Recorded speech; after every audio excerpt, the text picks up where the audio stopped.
साईं बाबा पहले किसी को अपनी पूजा करने देते नहीं थे। अगर कोई आग्रह करे तो उसे मस्जिद के खंभे की पूजा करने के लिए कहते थे। इसी तरह उन्हें अपने भक्तों को यह एहसास दिलाना था कि पूरे ब्रह्मांड में मैं ही समाया हुआ हूँ। बाबा के एक महान भक्त नाना साहेब डेंगले ने अहमदनगर के कमिश्नर के चिटनीस रह चुके अन्ना साहेब गाडगील को बाबा के पास लेकर आए। पहले तो उनके मन में बाबा के बारे में संदेह था। बाद में वो बाबा के निस्सीम भक्त बन गए। वह श्री गणेश के उपासक थे।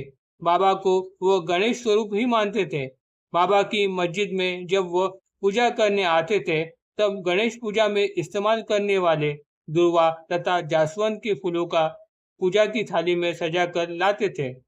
बाबा से भला ये बात कैसे छुपी रहती। एक बार जब वह बाबा की पूजा करने मस्जिद में आए तब बाबा ने उपस्थित भक्तगणों के सामने कहा, यह बुड्ढा बहुत ही बदमाश है। कहता है मेरे पैरों के नीचे मुशक यानी चूहा है। तब गाडगे समझ गए कि बाबा उनके गणेश की उपासना की तरफ ही इशारा कर रहे हैं। साई सत्यचरित्र के लेखक हेमांत पंत के सपने में होली के दिन साईं बाबा ने जाकर कहा, आज मैं तेरे घर खाना खाने आने वाला हूँ। और सचमुच उस दिन दोपहर को जब वह अपने सगे संबंधियों के साथ भोजन आरंभ करने ही वाले थे तभी उनके एक मुस्लिम मित्र अली मोहम्मद ने उन्हें पार्थिव साई की मूर्ति लाकर दी।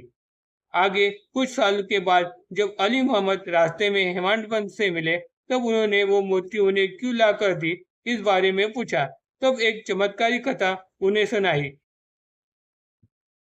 एक मुसलमान के घर में संतों और औलियों की तस्वीर रखना यह एक इस्लाम के खिलाफ माने जाने वाली मूर्ति पूजा ही है, ऐसा उनके साले का कहना था।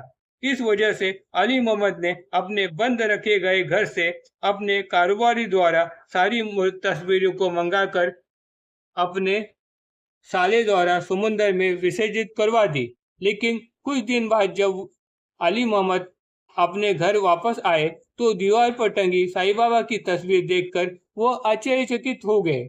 सिर्फ वही कैसे बाकी रह बची ये उन्हें समझे ना।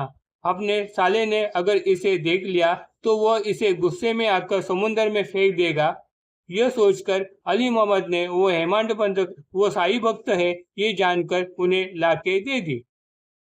यहाँ पर साईं बाबा ने हेमांत पंत को अपनी तस्वीर यानी वह स्वयं है इस बात का तो एहसास दिला ही दिया और उसके साथ ही मुसलमानों के मूर्ति पूजा के बारे में जो विचार है वो कितने गलत है ये भी साबित कर दिया। एमपी लुहारे में रहने वाले कैप्टन हाटे के मन में साईं बाबा के हस्त स्पर्श से पावन एक सिक्का अपने पूजा घर में हो ये उनके दिल की तमन्ना थी। उन्होंने मुंबई में रहने वाले अपने दोस्त दीक्षित द्वारा ₹1 का सिक्का बाबा को दक्षिणा स्वरूप शिरडी में भेजा। बाबा ने उस सिक्के को उछालकर एक बार अपने नजरों से देखा और अपने हस्त स्पर्श से पावन हुआ वो रुपया कैप्टन हाटे को उपहार स्वरूप वापस लौटा दिया। इस तरह उनके मन की इच्छा बाबा ने पूरी कर दी। भगवंत या फिर सद्गुरु चरणों का चिंतन स्मरण पूजन अत्यंत पावन होता है, इसलिए गुरु चरणों के पादुकाओं का पूजन किया जाता है। बाबा ने अपने भक्त राव बहादुर प्रधान की पत्नी को अपने चांदी के पादुकाओं का पूजन करने के लिए कहा, जिससे मैं तुम्हारे हरदम साथ रहूंगा ऐसा कहा। बाबा का तो अपने भक्तों से कहना था कि कहीं भी रहो पर तुम अगर मुझको स्मरो, तुम्हारे भाव की वजह से प्रकट में हरदम वही।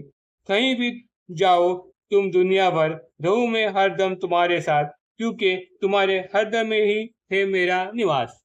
हो भी जाऊं मैं अगर गत प्राण, वाक्य मेरा मानो प्रमाण, मेरी हड्डियां तुवत से दे तुम्हें आश्वासन, मैं क्या मेरी तुवत भी तुम्हारे साथ करेगी बात, हो जो हो जाएगा उसे अन्य ने शरण, सदा साथ पाओ मुझे, न करे फिक्र चिंता, पाओ तुम मुझे अपने पास, मेरी हड्डियां भी तुम्हें दे साथ, तुमसे करेगी बात, रखो ये विश्वास लेकिन मेरा करो स्मरण, विश्वास युक्त अंतःकरण, रखो भरोसा करो निष्काम भजन, खुद कल्याण पावन तू। ओम साई राम।